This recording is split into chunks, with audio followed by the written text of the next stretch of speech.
Once you move through this eye of the needle, you can't bring your problems, you can't bring your disease, you can't bring your pain. You have to get beyond all of those things and enter as pure consciousness. Now you can enter the realm called time-space. Now, time-space is an interesting concept because in this realm of three-dimensional reality, there's an infinite amount of space. Space is eternal. And as we've been saying, we experience time as we move through space. My material body experiences three-dimensional reality, and as I move through space, I experience time. In the quantum, this realm of time-space, there is an infinite amount of time. Time is eternal. Now think about this. What could you accomplish in your life if you had an infinite amount of time?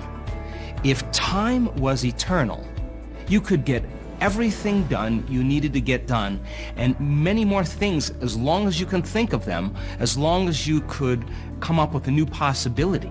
You could get that done as well. So if you had an infinite amount of time, you have infinite number of possibilities that you could accomplish. And that is the quantum world. There's so much time. Time is so eternal that all possibilities exist in the eternal now. Now, in this realm, you can't experience it with your senses. You can only experience it with your consciousness or your awareness. This is the realm of frequency, of energy, of vibration, information. This is the realm where you transcend everything separate and you begin to experience oneness, wholeness, connection to something greater. In this realm of time-space, you've transcended space-time. So in this realm, there is no space.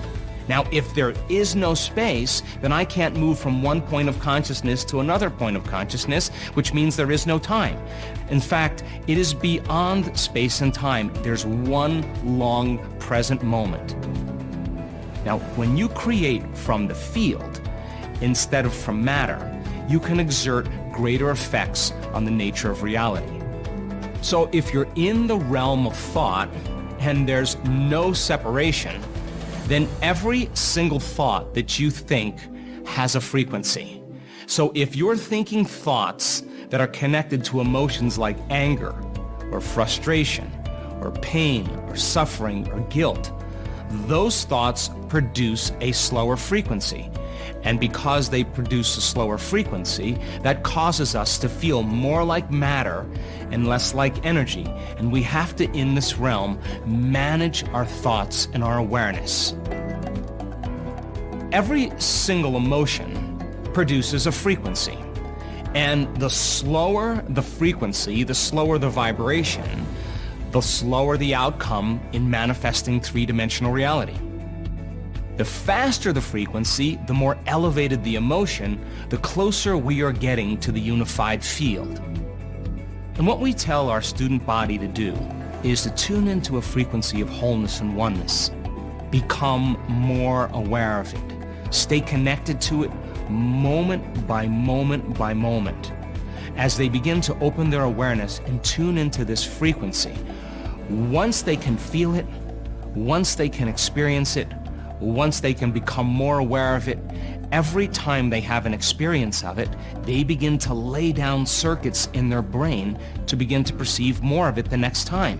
And in a sense, they're wiring their brain to become connected to that invisible field. So how much of your waking day are you aware of matter, and how much of your waking day are you aware of energy and information? Most people put all of their attention on matter, so their brain is wired for the material world. Now, the quantum field, if you're unaware of it, it doesn't exist for you. And if you're trying to experience it with your senses, then you're in the habit of looking for something from this material world. And it's breaking the habit and being able to, as an awareness, linger in this field and begin to connect to it. And then ask yourself, is there more love to experience? Is there more oneness, more wholeness to experience? And just like listening to music and paying attention to the subtleties or becoming more aware of something, As you become more aware of these frequencies, every experience that you have brings you closer to that unified field. Now, when your consciousness can begin to merge with greater consciousness, the intelligence of that unified field, when you continue to surrender some aspect of your limited self to join the greater self, if you can surrender completely and let go of your identity and become more of it and less of you, if you were to continue this process, now think about this, we've been saying that in this realm of space-time, the separation of 2 points of consciousness creates time. Well, the more you're connected to this unified field, and if your consciousness is completely connected or surrendered or dissolved into a greater consciousness, and there's no separation between 2 points of consciousness, then there is no time. Which means then, if you're creating from the field and you're connected to this frequency or to this energy, now you no longer play by the rules of Newtonian physics, where everything takes time.